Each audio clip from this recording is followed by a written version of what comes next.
Welcome back to Sunday Live, and welcome to our talk studio. Great to have our analysts with us, David Makali, Peter Opondo. Great to see you guys this week. Of course, our focus tonight, Cyrus Jirongo, the launch of his party today. Let's start with you, David. Your thoughts on the launch and his prospects as a presidential aspirant. Well, I think that Cyrus has put his heart in the ring, but his bid cannot be said to be very serious.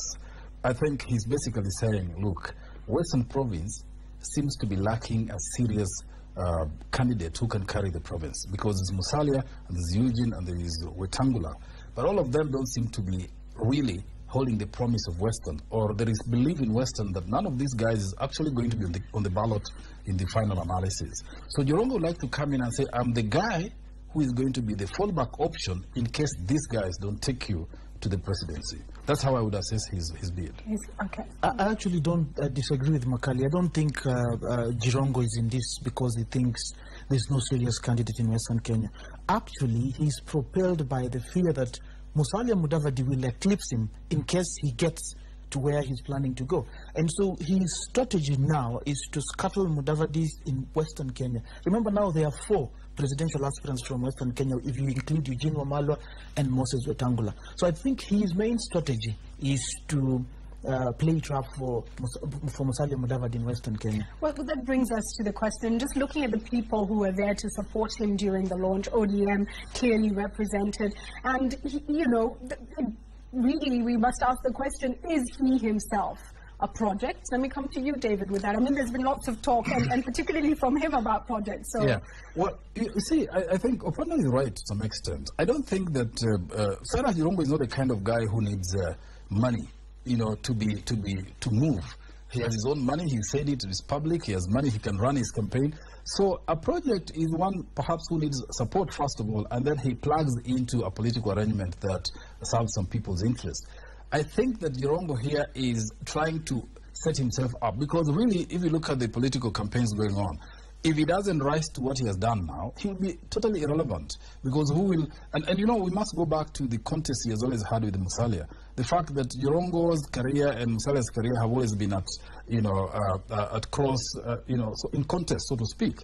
And so I don't see that he's a project of anybody. I think he wants to set himself up and then improve his text and to be able to deal with other people in a trade-off, in a bargain, to bargain for his own position. Okay, let's come to but we remember even last week there was Shebesh at Charity Ngelu's launch, and you remember even when Tuju was launching, you saw Ruto and Uhuru Kenyatta there. What I think is happening is that politicians are trying to assess their options, and the situation is very fluid. We've said here so many times, and I think we will repeat it again, that we will get a clearer picture of how this race will shape up towards the end of December, which is a traditional thing that happens in this country. Because as it is, one could say, and I think it was if Cyrus Jirongo was really serious about launching his presidential campaign today, it was a miscalculation for him to have conspicuously ODM leaders there, because the message you're sending there, and they said on the platform there that we are willing to work with him because his vision and his policies are similar to ours. What are you saying? People will interpret that he is a project for ODM, a project for Raila. That's I think a lot. We'll read some of the SMSs a bit later, but it definitely is a theme that's coming through. Let me ask this. Let's step away from the politics of it. You know, I like to move away from the ethnicity and the, you know, the regional aspects to look at what he offers the country. He didn't make a traditional speech, but he did give his statement to the nation, let's put it that way. Let me come to you, Peter, first on this. What do you think he was offering the country in terms of value and manifesto-based? What I heard Jirongo speak about was about distribution of national resources. He said he would endeavor to ensure there is some equitable distribution of national resources, and he also he put in a line about fighting corruption. But I think what Jirongo was supposed to do in launching his presidential campaign is to sort of repackage himself as a leader so that Kenyans can come to appreciate this is the kind of leadership we can get from this person. Unfortunately, in many Kenyans' mind, Jirongo is the same person of YK92. He has never managed to launder himself, so to speak, so that people can begin to appreciate the way William Ruto has done, for example. Because of his serving in the government, maybe in the Ministry of Agriculture, Ruto was able to project a different image of himself that somehow was able to erase the YK92. Cyrus Jirongo remains what I would call a politipreneur. The people who see government as a market, and so they use their political skills to survive. And I would argue that right now, is doing exactly the same thing. That even if he doesn't get to State House, he'll find a way of making himself relevant to whoever will be in government and use his connections to do business. Yeah, to be candid, his pitch was not strong on anything in particular, because he appeared to be speaking at general levels. You know, it was marked by two things. One, his definition of what he thinks has been injustice committed to different parts of this country by successive governments. So this whole thing, let's be fair to each other, seems to be saying that I'm speaking for the underdogs, people who have suffered injustice, either because they were not part of the government or because they came from regions which had opposition and therefore the allocation of resources didn't reach them.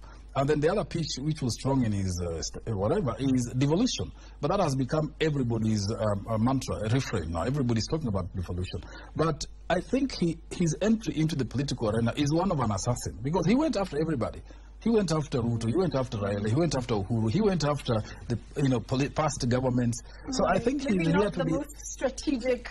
Yeah, he has attacked everybody. But I think, again, he's saying we can deal with everybody, you know, which is strange. I think he's attacking, but again saying we can work together, which is a bit, okay, you know, we've been rating everybody's chances, and we'll go through some of the SMSs. So, gentlemen, let's give him a rating between 1 and 10, 10 being a higher chance of him getting into office, 1, of course, being the lowest. David, let me start with you. Well, I think that his chances of getting the presidency are very low. He is a person who needs to sit with people to be the running mate, at best. But for himself alone, I don't see him attracting them. 2 out of 10. You know, when Bill Clinton was speaking at the Democratic National Convention the other week, he told the politicians to always use the arithmetic and ask, is it adding up? I don't think it adds up for Jirongo at all. And let me, for the sake of clarity, let's just say it is 0. There's no need to sugarcoat this and say 2 out of 10. It is 0. Peter, okay, before I give you the current vote as it stands from the public, and of course you can continue to share your views, yes or no, would you vote for Cyrus Jirongo as president? That is the question we are asking, yes or no. 2442 is the SMS number. First, let me ask the camera to focus on David's shirt. Please give us a shot of that. Well, being truly Kenyan. And if we could just get that on the screen in a moment. And I'm sorry, I apologize to the director, but we have to do that. Kenya Kwanza. And that's what it's all about. It's all about each of us having the right to vote and respecting each other's decisions. Amazing. Thank you so much. And putting Kenya essentially first. And so